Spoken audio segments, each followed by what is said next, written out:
Good day, everyone. Welcome to another episode of Mom and Son Podcast. This is Rose Fresh Fausto, FQ Mom. and Anton Fausto the Son. So today is a new month, so we'd like to congratulate everybody for surviving what has been the hardest month of the year. Obviously, because it's been The only one. But it has been a very eventful month. Ang dami kayang nangyari. Yeah. More on the negative side, though. So Yes. just a quick recap. We had the coronavirus outbreak. The We had Taal the eruption. Taal eruption. We had the death of Kobe. What else happened this month? In Last other month? countries din, nagkaroon ng mga flood, mga ganun. Sa Australia, there was The a Australia big fire. fires. Yes. That was a very big deal also. Wow. Yes, but we should also remember that we know all of this news all over the world because of the power of social media. Yeah, so it's easier to know what tragedies are Happening all over the all world. over the world. Yep. So yeah, so And marami pa rin namang good things that happen. It's just that we tend to really talk about the bad things. Yes. Kasi it's because of the assumption na mas regular naman yung good, di ba? yeah. Okay. And you know how usually that's why it relates to our topic. Because usually when you start the year, you feel sort of refreshed, Energized, optimistic. motivated. But what do you do once that initial motivation sort of fades when mawala na yung New Year's effect since we are already in a new month? That's why we're gonna talk about today the concept of burnout. Burnout. Based on our research also, what it's about, how to tell if you're burning out, and what you're supposed to do when you face this challenge. Because I think it's sort of normal for it to happen. It can happen. It can happen. Yeah. But it can also be solved. It can also be a good sort of wake-up And call. better avoided, di ba? Yes, That's yes. the best sana. Okay, So, first, let us define what is burnout. burnout daw kasi it's a state of emotional, physical, and mental exhaustion. It is usually caused by excessive and prolonged stress. Yun naman lagi yung sinasabi na stress is normal, but prolonged stress. And stress is good also sometimes. di ba? Yeah, that's true. Pero yun nga, it's the prolonged stress that we should avoid. Kasi ang mangyayari niyan, you will always be overwhelmed, emotionally drained. Tapos wala, parang nawawalan ka ng buhay. And this doesn't apply only to your jobs and your careers. This can also apply to other aspects, other aspects of life. So I think this is something that you can, the lessons that we're taking away from here can be applied to other things in your life, not just career. Yes. Pati rin sa school, di ba? Mga ganyan. Yeah, this happens a lot. Okay, so Meron kayang burnout sa relationship? yeah, Sa romantic I'm relationship? pretty sure. Yeah, of course there's. Kasi it's ano rin eh. It's something you put effort in, you Ay, put oo your nga, time no? in. So kung emotionally, physically, mentally draining na yung relationship mo, Then you have can to sort of a- take a look at. Okay, so Okay. some ways to see. Kasi other people also can be. There are those who kind of just deny it eh. Na no, I'm not burnt out. Na I can just keep pushing. Okay lang yan, ganon. It's all part of the Okay. hustle naman. Okay. That's something then kasi people would tend to have a mindset about it. Na it's very, you just have to keep working and working. The harder you work, the better. The less sleep you have, the better. The less rest you have, that means you're doing more. Diba? It's not always the case. And I advise against that mentality. Okay, so some ways to see if you are experiencing burnout, of course, would be exhaustion. I think that's the So ito number ba yung one. mga signs? We're gonna talk about Yeah. the signs, symptoms of a burnout. Sige. You're saying exhaustion? Exhaustion. It's, what you just mentioned. It's the being tired physically, mentally, and emotionally. I think when it hits the physical side, that would be the most concrete. Kasi with mental and emotional, it It's can be a not mix yet, and it's very subjective. So Yeah. Pero usually kasi they come together, no? yeah. So if you're feeling exhausted, if there is yung lack of motivation, na you feel like you're just dragging So yourself. that's another one. That's Yeah. another symptom kung nawawalan ka na ng motivation. Yeah, and then connected to that would be mga cognitive problems. So this would be yung your ability to pay attention or Hala. concentrate. And this is Pumapalya ka na sa sinagawa mo. and this would be very evident in your performance. So if you see that you're not doing, despite your effort, you're not doing as good, or the quality of your output isn't as high as it should be or as you exert your effort to be, that would be another sign that that you're facing burnout. Yes. Did you have any experiences Alam mo, in this field I'm of burning trying out? to, recall. Ewan ko siguro kasi, Papa used to describe me nga as a self-healing organism. Siguro kasi So how did you do it? baka inuunahan ko. Alam mo yung parang day in, day out, pag medyo, I'm a little bit more observant kasi siguro than the usual. And expressive. And expressive, So, mas na-articulate ko siguro. Siguro, what I can remember was before I decided to become a full-time homemaker. So, I don't know if I can call that a burnout. I would normally call it kasi na there was an internal struggle within. So, I liked the job. Siyempre, I liked the pay. I liked my coworkers. But there was something already na parang, yun, baka nababawasan na rin ng motivation because maybe I wanted to focus my attention on something else. Which is what led you to become Yeah. Pero para medyo hirap ako na sabihing burnout yun. It's not necessarily a burnout. It's more of just like burnout.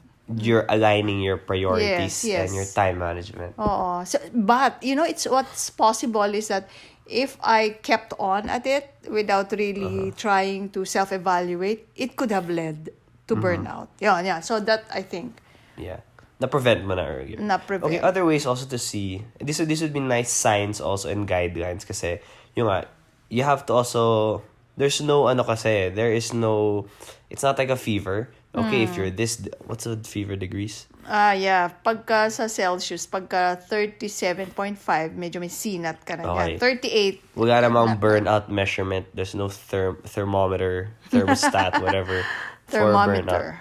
Yeah, okay, so also another way to sort of check this is if you are having interpersonal problems, whether that would be at home or at work. So if you can notice that you're getting into more arguments with people or parang short na yung leash mo for yung patience mo yep. mas naiinip ka,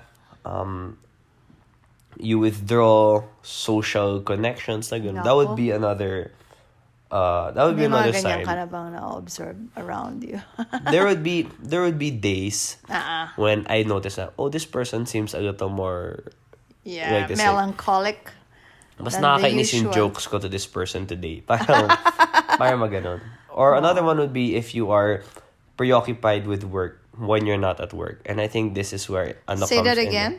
Being preoccupied with work when you're not at work. Bakit? So parang yun na lang ng yun na iniintindi mo. Baka nagkaka-job burnout ka. Ganun ba yan? It's because you're using mental energy and your work is interfering with your ability to recover from the stress of work. Kasi it's the work-life balance. Here's where it comes in, yung stress, yung prolonged stress. Kasi I also believe in the healthy dosage of stress. Yes. You go into work or you do a task, you get stressed. Not even when you get stressed, the stress of the a excitement, challenge. A challenge. Hindi ka excitement. Kasi and uncertainty.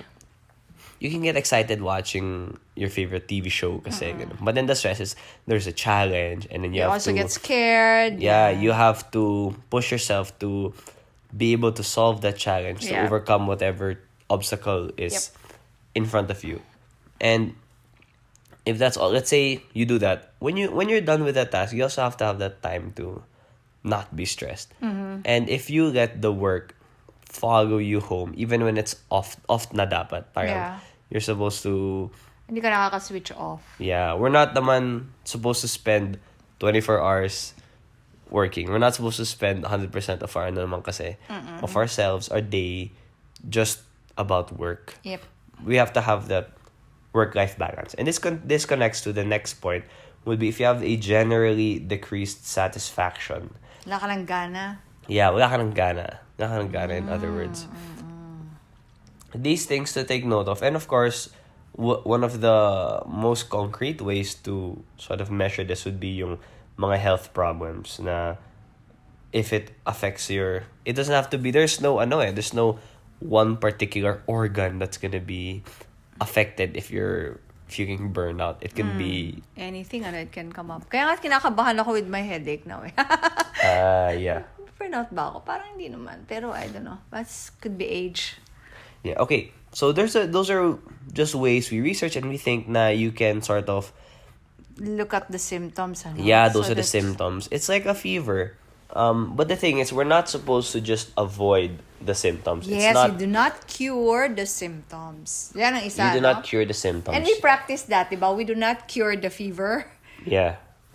We grew up in a way na we were raised in a way na when you have a fever, it's the two T's talaga. Tulog and tubig. That would be the like I remember Gaga would say the medicine for everything is water. That is the medicine for everything because if you're feeling kind of feverish or me Yes. right now may sipon ako, my throat kind of hurts.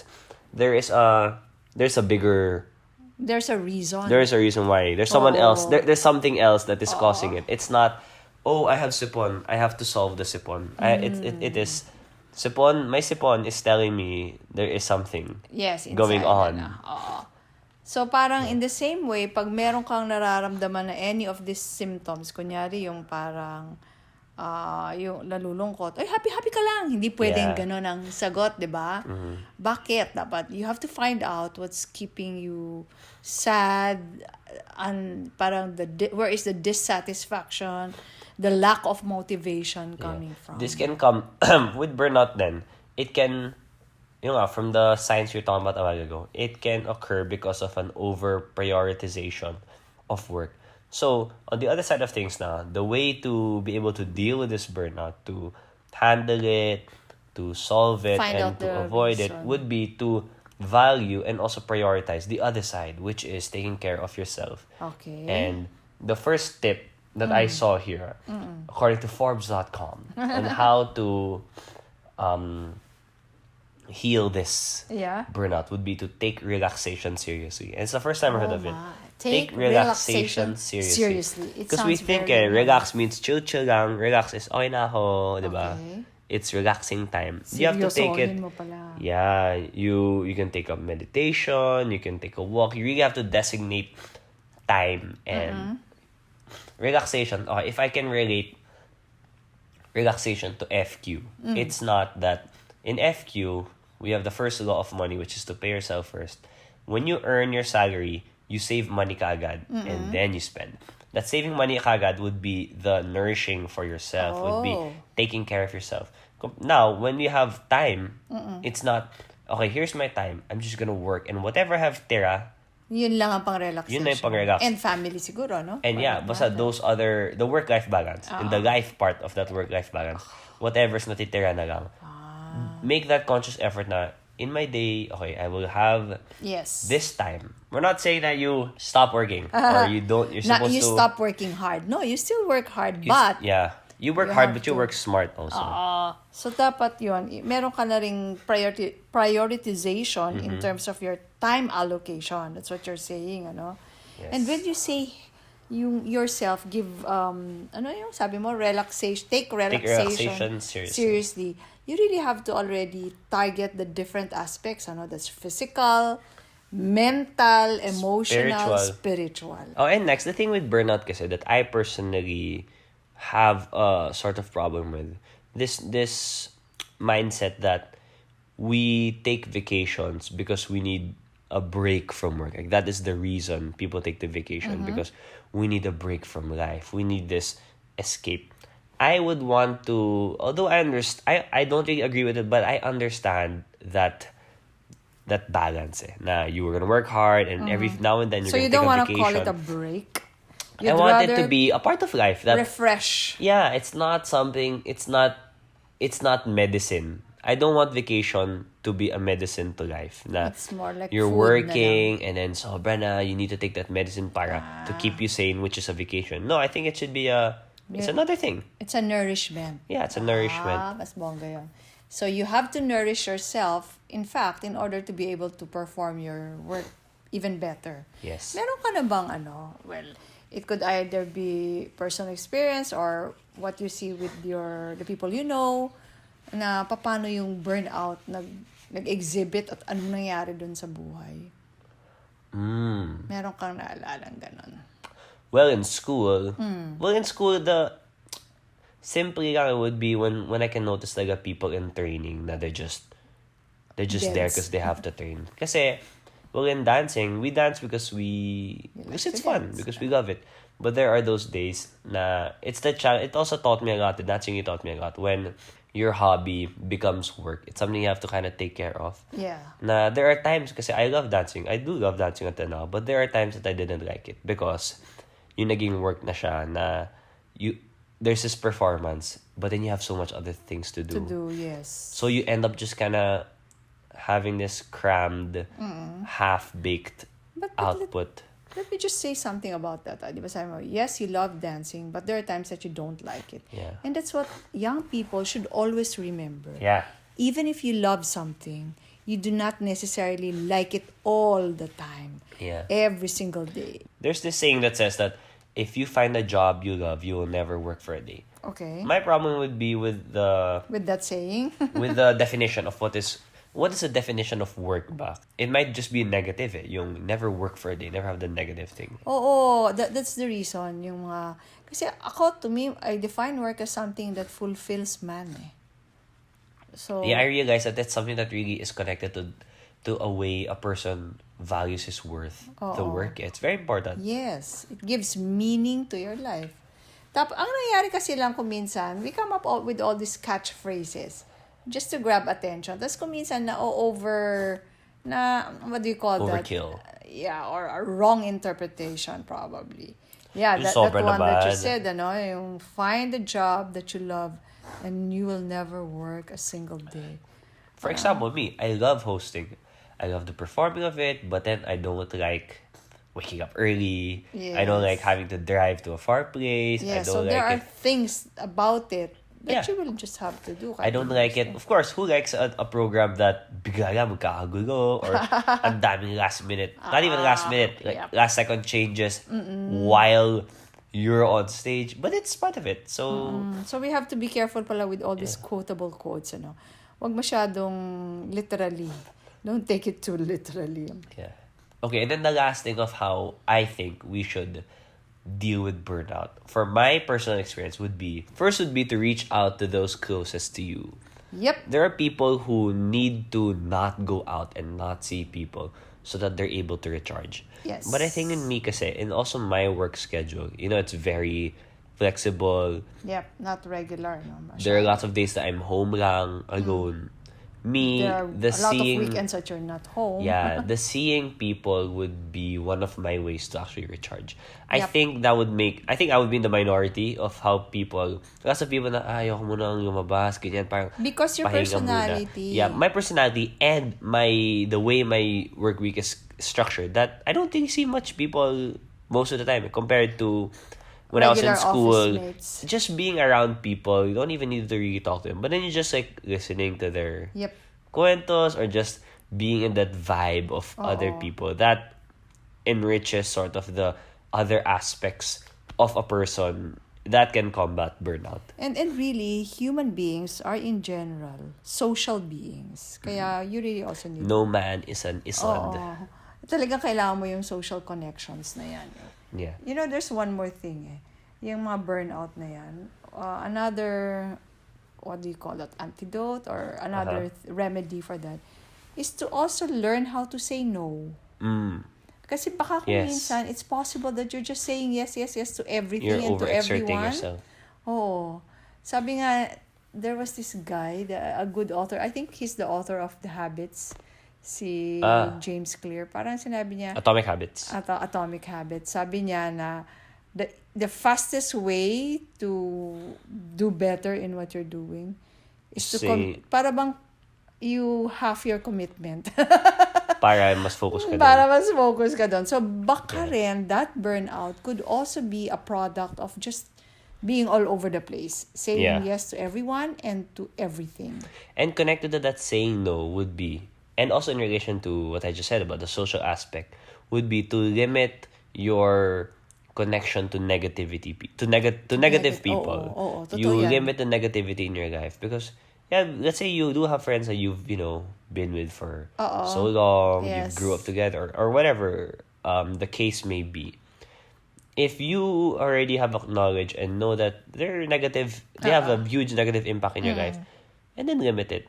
Diba? Yes, You can limit say it. no then to these people, and then if you do, if you've already done that, limiting, make some new friends. Look for those positive That's influences and those with I positive do social connections to you. Kung halimbawa, if you feel that your love tank is not so full, huwag ka muna makikipag-usap kahit ng good friend mo. Pag alam mong manenega ka, Yeah. medyo, or kaya sandali lang, tapos you also call up those na parang nakakapasaya sa'yo right away. You go out with them, have lunch, ganyan. So, yeah, you have to Yeah, take care of because if you yourself. also, not also to take away a lot from those, there are people who can also be having their bad days. That's why you just want to avoid them. Anyway, my point is, if you limit those interactions you have with those quote-unquote negative people, because if you keep seeing them, but it can also affect the way you are to other people. Na baka ikaw na yung maging Yeah. negative impact. Of course, who would want that? Baka na-imbibe mo na, you mean, no? Yeah. Yeah. So anyway, the close of this whole burnout topic, this burnout discussion, I think it's something that, again, to relate it to physical health, something that we, people can really understand clearly and concretely. It's something that may happen if Yeah. we push ourselves too far, but there are also ways to just bring it back. It's the decisions we make during our day, where we put our time, where we put our effort, that ultimately contribute to getting burnout or not. I just remembered something, and I'd like to add a little bit of discussion on this, no? Kasi the burnout, the stress really come from not being able to accomplish things. Alam mo yon, yung feeling mo kahit pagod ka na, pero pag nasara mo, di ba? But if it's hanging there, unfinished, di ba yun yung nakaka-stress? Yeah. Parang nakakarga lang sa kamay mo, mabigat. You Na need that period. You need the ending. you need an ending. So, maybe, and that's what I also try to do with the projects I have. Kasi kung minsan ang projects ang hahaba, di ba? You have to have mini milestones. So that you can make naman yourself feel na, okay, I accomplished this. Di ba? So, like for example, the book that I'm writing na nagkaroon kasi ng nagdag, tas naiiba. Kung minsan medyo nasi-stress na rin ako, oh my God, why is this taking a lot longer than I thought? Ganun naman lagi eh. So, I have to put some mini milestones and really, alam mo, gustong-gusto natin yun, may natitik tayo. Check! Gusto natin. I Check! think that's why video games have stages and Yes. rewards for Yes. every Yeah, you need that. We all need those every now and then. Na progress check na You're you're moving. on the right And path. that's also the reason, pag diba sa computer, sa mga screen, naglalagay sila ng hourglass or yung gumagalaw na sign na ganon. We need that. We need some signs. It has to be salient, obvious talaga, na may nangyayari. Yeah. So, that's probably another tip that we can do to avoid stress and burnout. May nangyayari, dahan-dahan nga lang. Yeah. Okay. And with that, we want to congratulate you again, everyone, for completing 1 month Oh, of the yes! year 2020. Let's give ourselves a big hand for completing the We're first still month. standing. We're still standing. Oh my, do you know that the index really closed at a very low 7,200. Oh, really? It lost like on Friday almost 200 points. So time So to buy. that's another ano. Yeah, time to buy na lang. So we are starting Feb on a low note. Sana naman it just goes up from here. Yeah, as we enter the love month. The love month. Okay. All right, thank you again for listening to this episode of Mom and Son Podcast. This is Rose Fresh Fausto, the mom, also known as FQ Mom. And Anton Fausto the son. Bye guys, have a great week. The Mom and Son Podcast airs every Tuesday 7 a.m. and can be streamed on Spotify, Apple iTunes, Google Podcasts, Buzzsprout.com, and YouTube. Just search Mom and Son Podcast for your weekly dose of family, finance, passions, and everything in between. Leave a comment so other listeners may find this podcast. If you have any questions or suggested topics, email us at antonfausto@gmail.com.